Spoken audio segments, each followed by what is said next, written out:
सुप्रभात बच्चों। आज हम त्रयोदशः पाठः अमृतम संस्कृतम पढ़ेंगे।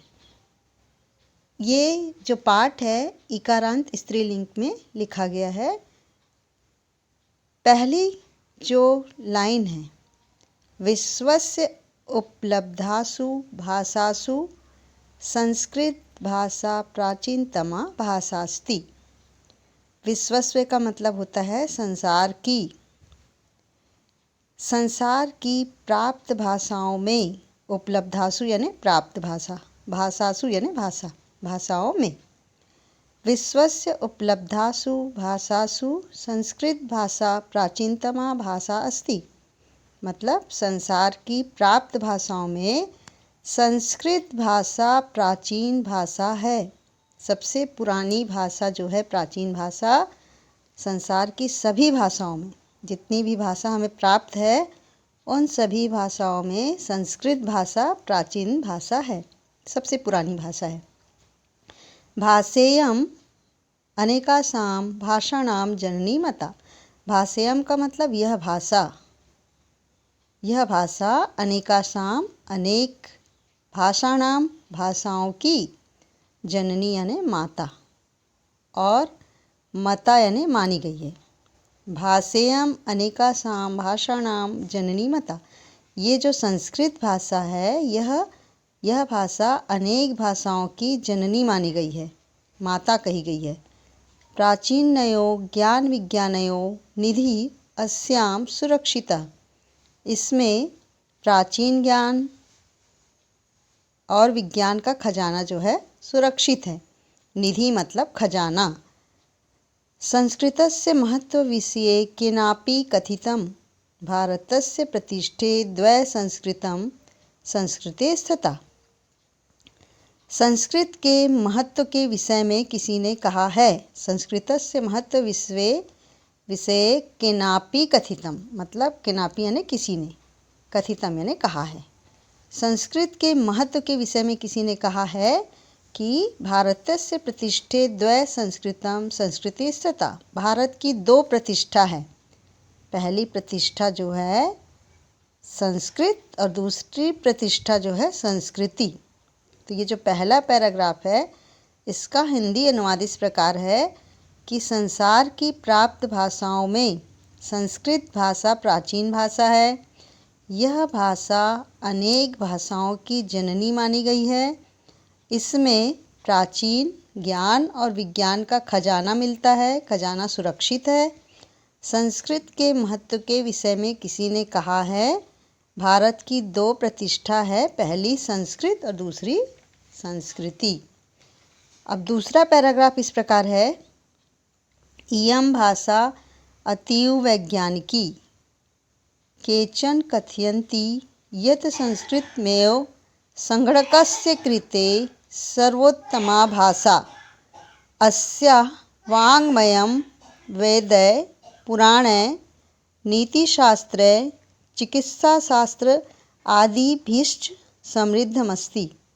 कालिदासादीनां विश्वकवीनां काव्यसौन्दर्यम् अनुपमम्। कौटिल्यरचितम् अर्थशास्त्रं जगति प्रसिद्धमस्ति। इयं भाषा अतीव वैज्ञानिकी, मतलब यह भाषा अत्यधिक वैज्ञानिक है। केचन कथयन्ति, केचन यानी कुछ लोग, कथयन्ति यानी कहते हैं, यत् यानी कि। केचन कथयन्ति यत् संस्कृतमेव संगणकस्य कृते सर्वोत्तमा भाषा। कुछ लोग कहते हैं कि संस्कृत भाषा ही कंप्यूटर के लिए सर्वोत्तम भाषा है। संगणक मतलब कंप्यूटर। इसका अस्या यानी इसका, अस्याः वाङ्मयं वेदे पुराणे नीतिशास्त्रे चिकित्साशास्त्रभिश्च समृद्धमस्ति। इसका वेदों, साहित्य वेदों, पुराणों, नीतिशास्त्रों तथा चिकित्सा शास्त्र आदि के द्वारा महत्व है, आदि के द्वारा समृद्ध है। ये जो लिखा है यहाँ पर, नीति शास्त्र चिकित्सा शास्त्र आदि समृद्धम अस्ति, मतलब ये समृद्ध है। किससे? साहित्य, वेद, पुराण, नीति शास्त्र, चिकित्सा शास्त्र आदि के द्वारा समृद्ध है। कालिदासादीनां विश्वकविनां काव्यसौन्दर्यम् अनुपमम् कौटिल्यरचितम् अर्थशास्त्रं जगति प्रसिद्धमस्ति। कालिदास आदि विश्व कवियों के काव्य का सौंदर्य जो है इसमें अतुलनीय है। अतुलनीय का मतलब जिसकी तुलना नहीं की जा सकती। यहाँ पर अतुलनीय का संस्कृत शब्द है अनुपमम, मतलब अतुलनीय है। कौटिल्य के द्वारा रचित अर्थशास्त्र संसार में प्रसिद्ध है। मतलब यहाँ दूसरा पैराग्राफ इस प्रकार है कि यह भाषा अत्यधिक वैज्ञानिक है। कुछ लोग कहते हैं कि संस्कृत भाषा ही कंप्यूटर के लिए सर्वोत्तम भाषा है। इसका साहित्य वेदों, पुराणों, नीतिशास्त्रों तथा चिकित्सा शास्त्र आदि के द्वारा समृद्ध है। क्या समृद्ध है? इसका साहित्य, जो संस्कृत का साहित्य है वो कहाँ कहाँ समृद्ध है? वेदों, पुराणों, नीतिशास्त्रों तथा चिकित्सा शास्त्र आदि के द्वारा समृद्ध है। कालिदास आदि विश्व कवियों के काव्य का सौंदर्य अतुलनीय है। ये जो संस्कृत भाषा है इसमें ये जो कवि हैं कालिदास आदि विश्व कवियों के काव्य का सौंदर्य इसमें दिखाई देता है, जिसकी तुलना नहीं की जा सकती है। उसका सौंदर्य इसमें अतुलनीय है। कौटिल्य के द्वारा रचित अर्थशास्त्र संसार में प्रसिद्ध है। अब तीसरा पैराग्राफ इस प्रकार है। गणित शास्त्रे शून्यस्य प्रतिपादनं सर्वप्रथमम् आर्यभट्टः अकरोत्। चिकित्सा शास्त्रे चरक सुश्रुतयोः योगदानं विश्वप्रसिद्धम्।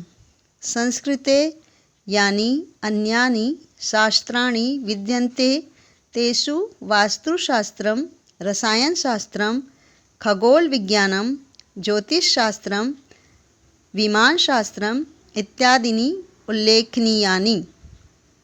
गणितशास्त्रे शून्यस्य प्रतिपादनं सर्वप्रथम आर्यभट्टः अकरोत्। गणित शास्त्र में शून्य का सर्वप्रथम प्रतिपादन आचार्य आर्यभट्ट ने किया। चिकित्सा शास्त्रे चरक सुश्रुतयोः योगदानं विश्व प्रसिद्धम।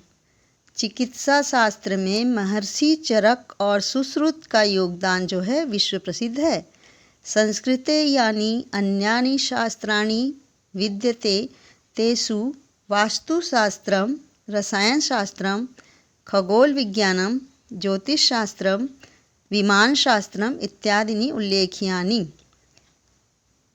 संस्कृत भाषा में जो अन्य शास्त्र विद्यमान हैं उनमें वास्तुशास्त्र, रसायन शास्त्र, खगोल शास्त्र, खगोल यानी अंतरिक्ष, अंतरिक्ष शास्त्र, खगोल विज्ञान यानी अंतरिक्ष विज्ञान, ज्योतिष शास्त्र और विमान शास्त्र इत्यादि नाम उल्लेख के योग्य हैं। चौथा पैराग्राफ इस प्रकार है। संस्कृते विद्यमाना सूक्तयः अभ्युदयाय प्रेरयन्ति। यथा सत्यमेव जयते, वसुधैव कुटुम्बकम, विद्या अमृतमश्नुते, योगः कर्मसु कौशलम इत्यादयः। यहाँ पर संस्कृते विद्यमान माना, विद्यमान है ना विद्यमान, सूक्तया है सुंदर वचन। संस्कृत में विद्यमान सुंदर वचन मनुष्य को कल्याण के लिए प्रेरित करते हैं। प्रेरयन्ति यानी प्रेरित करते हैं। अभ्युदयाय यानी उन्नति के लिए, मतलब कल्याण के लिए। यथा यानी जैसे, सत्यमेव जयते, जैसे सत्य की ही जीत होती है। वसुधैव कुटुम्बकम, पृथ्वी ही परिवार है। विद्या के द्वारा मनुष्य अमृत प्राप्त करता है। यहाँ लिखा है विद्या अमृतम शनुते, मतलब अमृतम यहाँ छुपा हुआ है। अमृत यानी अमृत प्रदान करता है। अश्नुते मतलब प्राप्त करता है, अमृत प्राप्त करता है। विद्या के द्वारा मनुष्य जो है अमृत प्राप्त करता है। योगः कर्मसु कौशलम इत्यादि, कार्यों में दक्षता ही योग है। सर्वभूतेषु आत्मवत् व्यवहारं कर्तुं संस्कृत भाषा सम्यक शिक्षयति। और यहाँ पर सभी प्राणियों, सर्वभूतेषु यानी यहाँ सब प्राणियों के प्रति, सभी प्राणियों को अपने समान मानकर व्यवहार करने के लिए संस्कृत भाषा जो है अच्छी प्रकार शिक्षा देती है। आत्मवत अपने समान, व्यवहारम यानी व्यवहार, कर्तुम यानी करने की, संस्कृत भाषा जो है अच्छी प्रकार, सम्यक यानी अच्छी प्रकार, शिक्षयति शिक्षा देती है। तो हमें जो है संस्कृत भाषा से ही व्यवहार करने का ज्ञान प्राप्त होता है। सभी प्राणियों को अपने समान मानने का व्यवहार जो है हमें संस्कृत भाषा से ही सीखने को मिलता है। संस्कृत भाषा हमें अच्छी प्रकार शिक्षा देती है। 5वां पैराग्राफ है, केचन कथयन्ति यत् संस्कृत भाषायां केवलं धार्मिकं साहित्यं वर्तते, ऐसा धारणा समीचीना नास्ति। केचन यानी कुछ लोग, केचन कथयन्ति, कथयन्ति यानी कहते हैं, कुछ लोग कहते हैं कि संस्कृत भाषा का केवल धार्मिक साहित्य है। केचन कथयन्ति यत् संस्कृत भाषायां केवलं धार्मिकं साहित्यं वर्तते, कुछ लोग कहते हैं कि संस्कृत भाषा का केवल धार्मिक साहित्य है। ऐसा धारणा समीचीना नास्ति, यह विचार ठीक नहीं है, उचित नहीं है। समीचीना यानी उचित और नास्ति यानी नहीं है। यह विचार, धारणा यानी विचार, यह विचार उचित नहीं है। संस्कृत ग्रंथेषु मानव जीवनाय विविधा विषया समाविष्टा सन्ति, संस्कृत ग्रंथों में मानव जीवन के लिए विविध विषय सम्मिलित हैं। समाविष्टा यानी सम्मिलित, सन्ति यानी हैं। महापुरुषाणां मति उत्तम जनानां धृति सामान्य जनानां जीवन पद्धति च वर्णिता सन्ति, जैसे महापुरुषों की बुद्धि जो है, उत्तम लोगों का धैर्य और सामान्य लोगों का जीवन शैली वर्णित है। इसलिए यहाँ कहा गया है अतः यानी इसलिए, अतः अस्माभिः संस्कृतम् अवश्यमेव पठनीयम्, तेन मनुष्यस्य समाजस्य च परिष्कारः भवेत्। इसलिए हमें संस्कृत भाषा जो है, संस्कृत अवश्य ही पढ़नी चाहिए, जिससे कि मनुष्य का और समाज का सुधार हो सके। उक्तच्च मतलब कहा भी गया है, अमृतम संस्कृतम मित्र, सरसम सरलम वचः, भाषासु महनीयम यद ज्ञान विज्ञान पोषकम। अतः कहा गया है कि अमृत मित्र जो है संस्कृत अमृत है, सरस व सरल वाणी है। सरसम सरलम वचः, वचः यानी वाणी, सरल है, सरस है, रसयुक्त, सरस यानी रसयुक्त है, और वाणी है, सरल वाणी है। भाषासु महनीयम यद ज्ञान विज्ञान पोषकम, भाषाओं में जो आदरणीय है और ज्ञान एवं विज्ञान की पोषण करने वाली है। ये जो भाषा है हमें बहुत ही अच्छी अच्छी शिक्षा देती है। भाषाओं में जो है आदरणीय है और ज्ञान एवं विज्ञान की पोषण करने वाली है। तो इस प्रकार हम इस पाठ से ही पता चलता है कि संस्कृत जो है अमृत के समान है, इसलिए इस पाठ का नाम अमृतम संस्कृतम रखा गया।